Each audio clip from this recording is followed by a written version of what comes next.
Good morning, students. Welcome to the class today. First of all, I would like to have a huge round of applause for these students: Krishanu, Saksham, Sresht, Ishani, Alisha, and Marna, and one more students. I will mention their name in the group also because they provided me a very nice video. Thank you all of you, and I will keep this record for the future.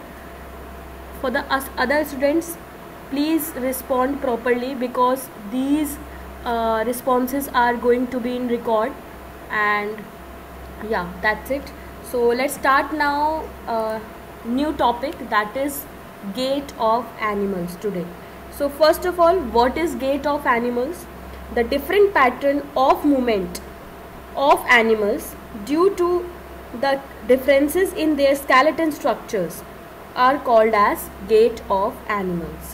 So different patterns of movement of animals means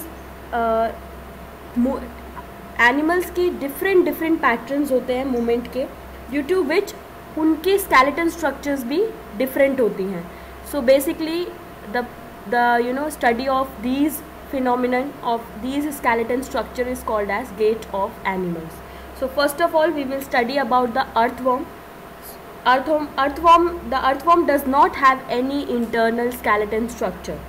The body is made up of many rings joined end to end, and muscles attached to these rings help to extend and shorten the body. Yeah, here it is mentioned. Yeah, here. So the skin of the earthworm also has a large number of tiny bristles, and that helps it to get a good grip on the ground. And also skin help in the process of respiration, and the repeated extension and contraction of the body enable the earthworm to move on the soil. So this type of skeleton structure present in the soil that help in the movement of earthworm. Next is snail. So snail actually move with the help of their muscular flat foot, and they glide along a solid surface which is lubricated with mucus. This motion is powered by succeeding waves of muscular contraction of the foot. So snail move accordingly. Here this is called as the shell, and it is the outer skeleton of the snail, but it is not made up of bones. The shell is a single unit and does not help in moving from place to place. Okay, so here also contraction and relaxation occur, and due to which the muscular contraction of foot occur and snail move accordingly. Now next is cockroach. The body of the cockroach is covered with a hard outer skeleton that is made of different units joined together. Here you can see it has 3 pairs of legs and for walking, and 2 pairs of wings attached to the breast for flying, and it has muscles that are used for the movement. The muscles attached to the legs help in walking, and the breast muscles attached to the wings help in flying, although they are not a good flyers. Some cockroach are flyers and some are not good flyers. So yeah, this is all about the cockroach. They actually move with the help of legs, and the 2 pairs of wings attached to the breast, and these breasts help in flying the cockroach. So this is all about. Now birds have a special skeleton and muscular structure that help them to fly, and the forelimbs are modified to become wings. Very important. The bird have a 4 limbs and that are modified into wings, and the bones inside are hollow to suit the flying. their bones are hollow, that help them to fly in the air. Now the bones of the hind limb are used for perching and walking. The shoulder bones and breast bones are strong and support muscles of flight, which moves the wings up and down. So here you can see that the shoulder bones are strong and the breast bone are modified to hold the muscle of the flight, which used to move the wings up and down.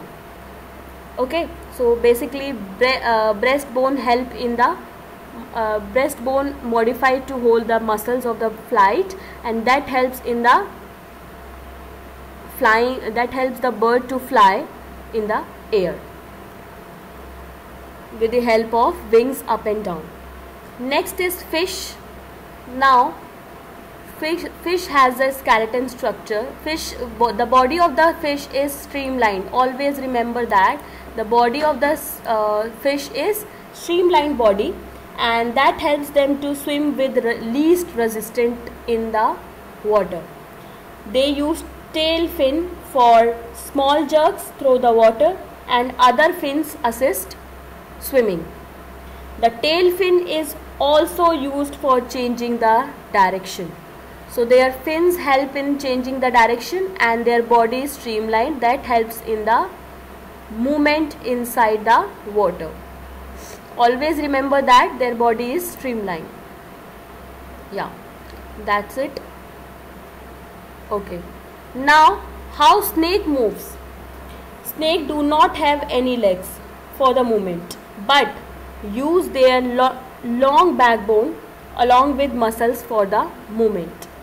Their body curves into many loops, which gives it a forward push by pressing against the ground. So yeah, here you can see, I'm sorry, okay, here you can see snake have a long backbone structure, and it does not have any legs, and also have a thin muscles. They connected to each other, and they also interconnect the backbone, ribs and skin, and the snake's body curves into many loops, and also their muscles help in the movement, and help in their yeah, that's it, help in the movement on the floor. Okay, so the ancient Greek philosopher Aristotle, in his book Gait of Animals, asks himself to a question: why different animals have a body, different parts that they do have, how do these body parts help animals to move the way they do. Different animals have a different muscles and different skeleton structure, and they move accordingly because they live in a different environment. Suppose aves, like birds, live flying, birds flying, but snake crawl on the floor. So they have a different distinct characteristics, and they have differences in their body parts. That's why body movement are also different in different animals. So in this book he actually described that how different animals movement occur according to their different skeleton structure. So this is about your chapter. In the next class we will study about, we will discuss your question answers. Please go through the video, please read the NCERT, and yeah, we will continue in the next class. Thank you, have a nice day.